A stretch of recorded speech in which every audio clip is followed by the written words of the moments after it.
একদিন নদীর ধারে একটি হাঁস তার ডিমের তাপ দিচ্ছিল। তখন সেখানে একটি কুমির চলে আসে এবং হাঁসের উপর আক্রমণ করে। হাঁসটি তার ডিম বাঁচানোর অনেক চেষ্টা করে, কিন্তু পারে না। তখন কুমিরটি হাঁসের সব ডিম খেতে শুরু করে।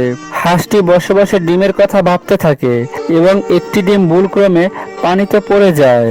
ডিমটিকে একটি খরগোশ দেখতে পায়। তখন খরগোশটি ডিমটিকে বাসায় নিয়ে আসে এবং ভালোভাবে দেখাশোনা করতে থাকে। কিছুদিন পর ডিম ফুটে একটি হাঁসের বাচ্চা বের হয়।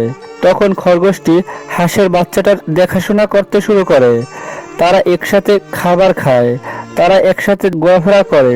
খরগোশটি হাঁসের বাচ্চাকে খাবার খাওয়ার পদ্ধতি শেখায়। তারা অনেক অনেক মজা করে। একদিন খরগোশ ও হাঁসের বাচ্চা একটি নদীর কাছে আসে। তখন হাঁসটি তার হাঁসের বাচ্চাকে দেখতে পায়।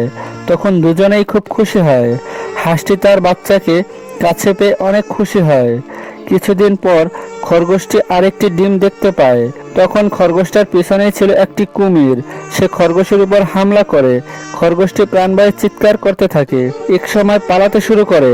তখন হাঁসটি এসে কুমিরটাকে বাঁচিয়ে নেয়। এই দৃশ্য দেখে হাঁসের বাচ্চাটা অনেক খুশি হয়।